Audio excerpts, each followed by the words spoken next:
I am actually a Chinese-born American citizen, and I just became a citizen last year.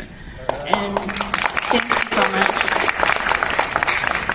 I'm actually now also hold a title of a founder and executive director of this Inclusive Life Foundation. It just got 501c3 last month. I'm actually a C1 incomplete quadriplegic. And I am confidently saying this is because I know the disease, I know what it caused it, and then what it did to me. However, many of these people that suffering from something called cranial cervical instability, which is very top of your skull base and to your C1, the first vertebra. And that is causing a repetitive trauma to your brainstem and the spinal cord. And often that is not being recognized by many of physicians, and often also have a name for all of us, these patients. We are neuro-complex patients. We're complex and we are hard to deal with. And so I got my surgery all the way in Maryland, and I have not been approved for doing a surgery because many of these physicians here saying that, I don't know what's going on. I don't think that you need a surgery. By the time I already don't have much of movement, I was so weak that lifting my arm, I was feeling all the nerve pains and all these things that invisible to the human eyes. And those symptoms are real. And it's not recognized, it's not being seen, being heard as much on the television or any of these social medias. So we need to talk about our stories. And mine is just one of many of them. And so if I didn't get surgery, if one of the WFAA did not really feature me on the television, I might not even get that surgery. Those surgeries are not funded by insurance. They are not saying that it's proven that it's effective. It's going to fix your problem. So many of these patients facing that issue was that they fall through the crack. When they go to the ER, they look at like seizure activity. They look at them like they just randomly waving and shaking their legs, that they don't know these people's spinal cord are suffering.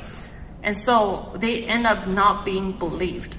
And so I see many of these people that day by day, every single time when I saw the DM on the social media, and they are telling me that how I can get help, how I can get funded, can you please help me? While there are so many of cyberbulliers, so online they think that we are just scammers, we are faking, we are not that sick. So I urge everyone to help, and our foundation are just so young in the beginning, but we need a policy making, we need a way that to have more people like me and have more advocates to speak up for us.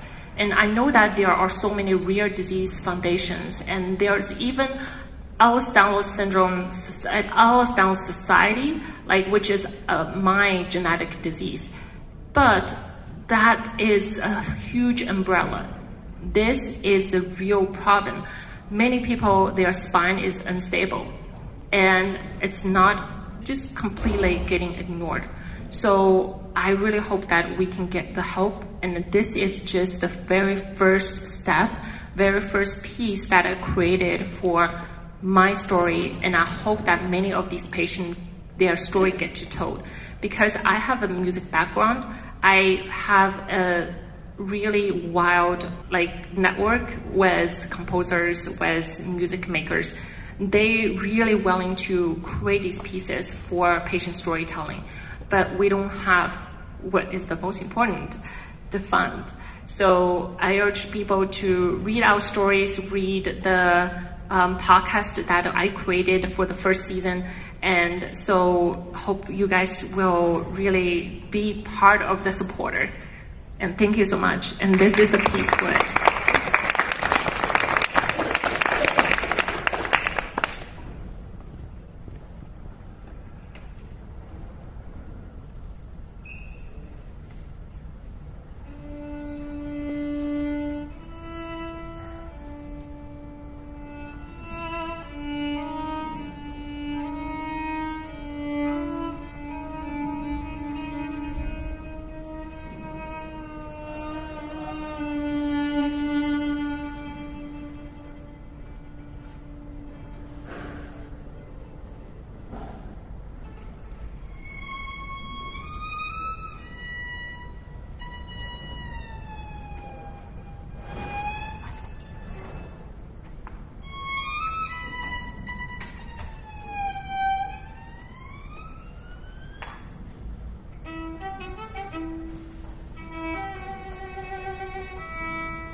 Yeah.